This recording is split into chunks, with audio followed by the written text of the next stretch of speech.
Are you saying Batman vs. Superman sucks? Well, I still got paid. And you know what? I portrayed 3 superheroes in history. I was Daredevil, Superman, and then Batman. So, well, I'm not saying they were good, not even Batman, but I did. So tell me, do you bleed? Oh, I remember this was the last time I would be Batman. Well, let's see into what other franchise can I enter. Bye-bye. Hey everybody, how's everything going? Welcome to Custom Toys EC, a series of videos where I'm gonna talk about all the freaky stuff that we all freakies love. Now, for this video, I have another treat for you, and this is McFarlane Toys DC Multiverse, the Flash movie Batman action figure. In this case, it's Affleck. The cool thing about this figure is that it's not mine. It's another commission from our subscriber, Jose Santillán. This is the second commission recorded for the channel. And we are turning this guy into a more accurate representation from the movie.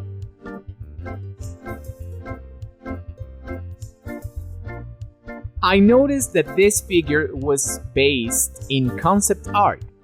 And I say that because it's all dark, gray, black, and there are no colors involved.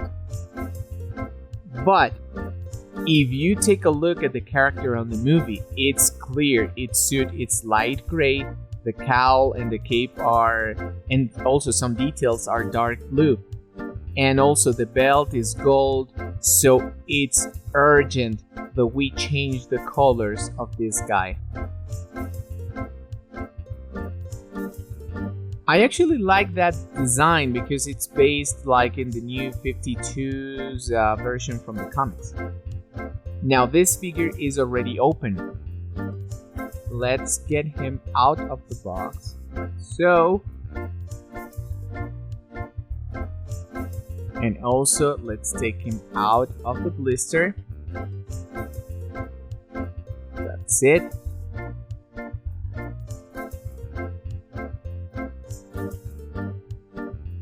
I can see his proportions are way better than Pattinson's. Remember? On that case, the figure was really long and with a short torso. But well, now the proportions are way better and balanced. But to be honest, I don't like the hips. They are too big and wide.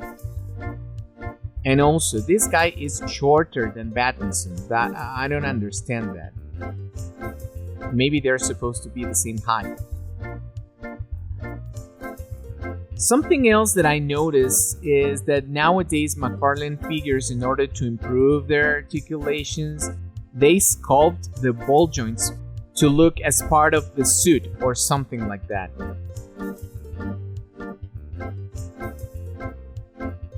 This is to match the sculpture. Let's see if I can take a foot. No, I can't. It's too hard. I'm taking the hand out. And yes, you can see here how this thing is sculpted. But to be honest, I don't like that because it breaks the general look of the figure and it doesn't look natural or human. So what I always do is let the ball joints inside the forearms for them not to only look shorter but also more realistic.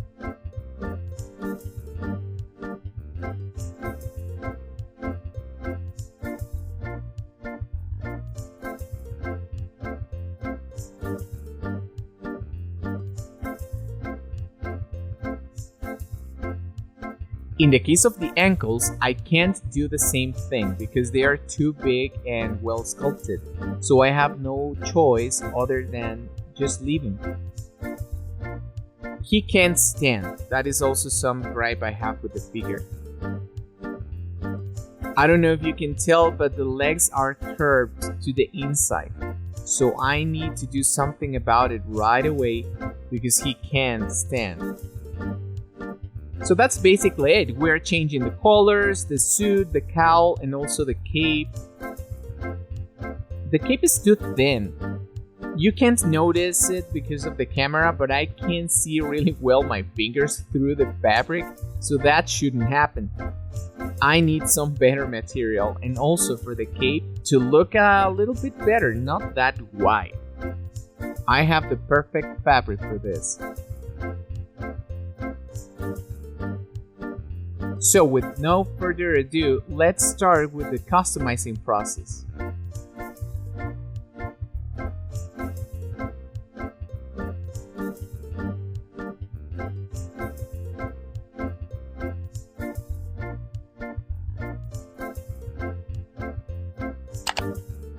The first thing would be, as always, taking the figure apart, disassembling.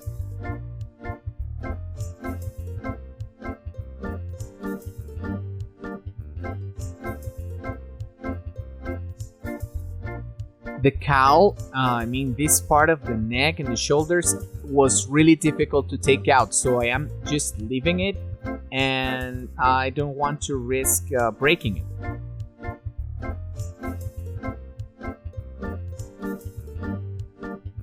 As you can see, this piece is glued very, very well.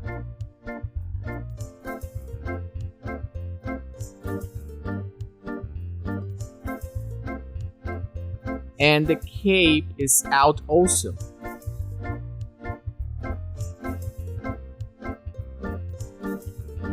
I am going to copy the pattern afterwards.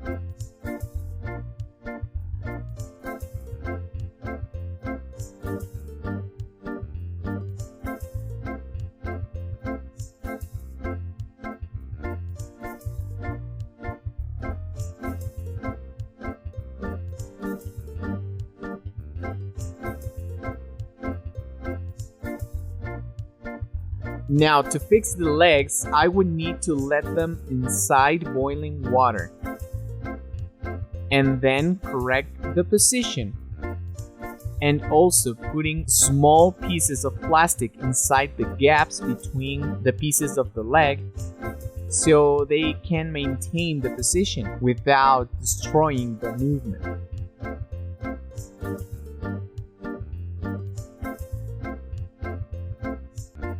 Both of them are really crooked. I don't like that. Now, starting with the arms, I am drilling a deeper hole so I can let the ball joint inside, like I told you before.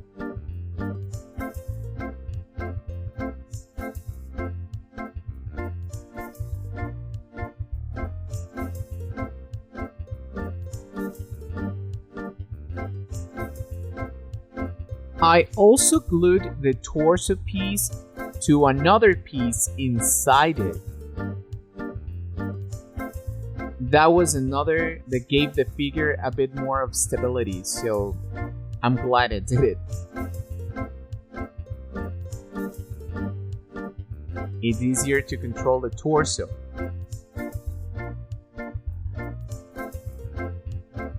And there go the hips again. They are too wide to my like. They look really weird.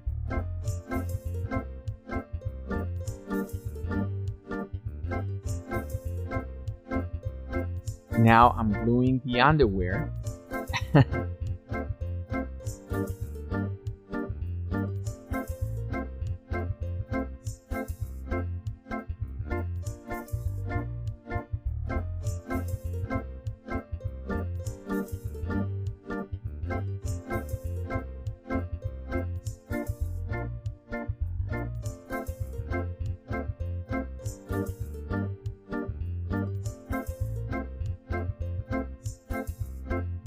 The arms are also curved, so I am adding the pieces of plastic in the gaps.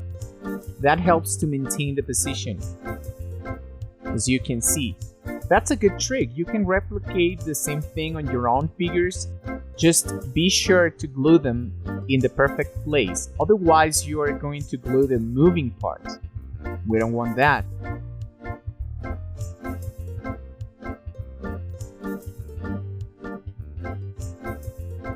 Now, what do you think about the legs?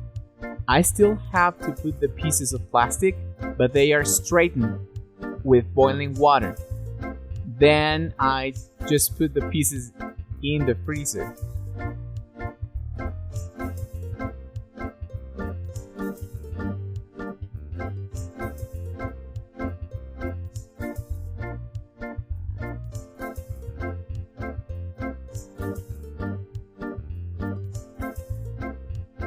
Remember to like, subscribe, and leave a comment.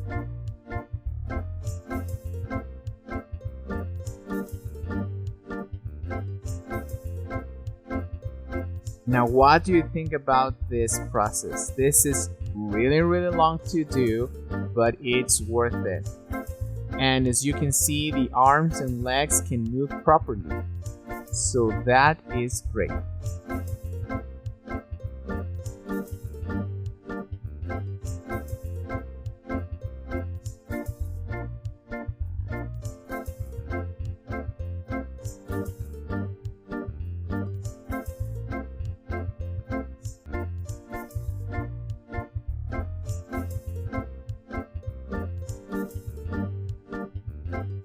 Now it's turn for the paint. The first thing would be making the light gray color for the undersuit. And if you look closely to the movie, this guy has two types of light gray for the suit. There is one that is really light, and the other is a little bit darker with hints of blue. I am making the color using this really dark gray with a bit of pale cream.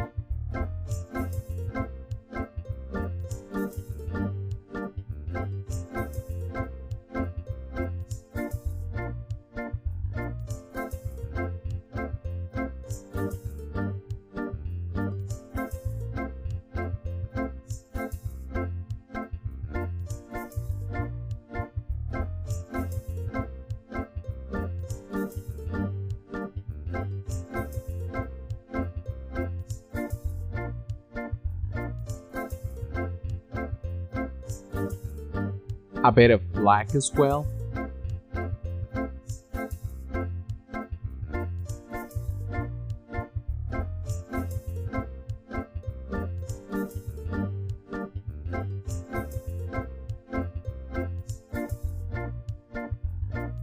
And the color's ready.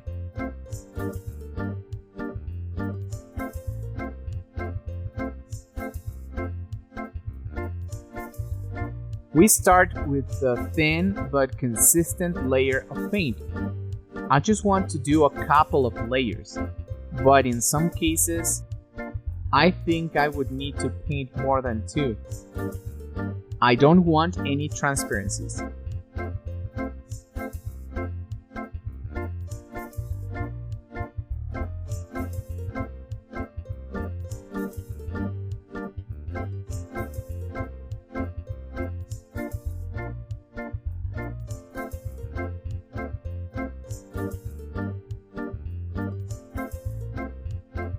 You're now maybe saying this guy paints terribly, but inside this armor, I want the paint to get inside that piece really well, so I don't care giving that much of a detail yet.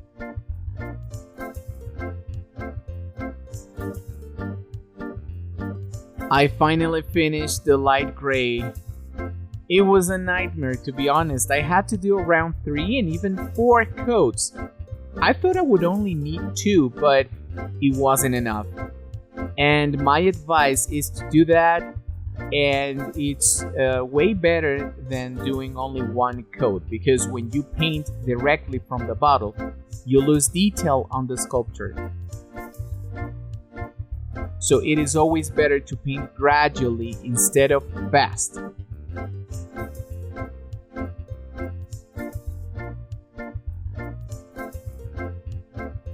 In the case of these paints, they hold the movement and the rubbing from the articulations. So before you build the figure, you have to wait until the paint is completely dry. And also, don't forget to let the paint dry really well between coats.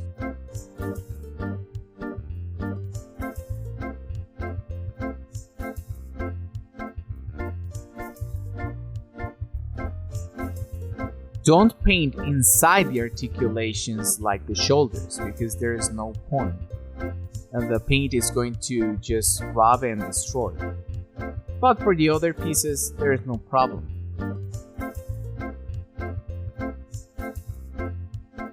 Now for the chest armor, there is no detail whatsoever. I am really interested in doing the detail with the gunmetal paint afterwards. Also, there are straps and they are covered by more pieces of armor. So the detail on this figure is really huge and complete. And will be really hard for me to do.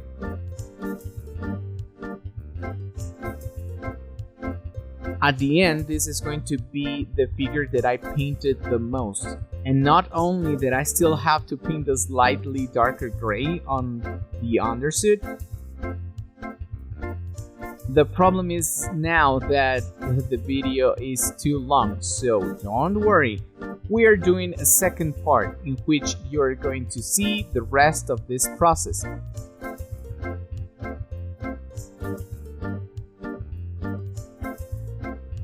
And what is it about? The blue colors, the other slightly darker gray, the eyes, the paint and building the cape, and also building the figure.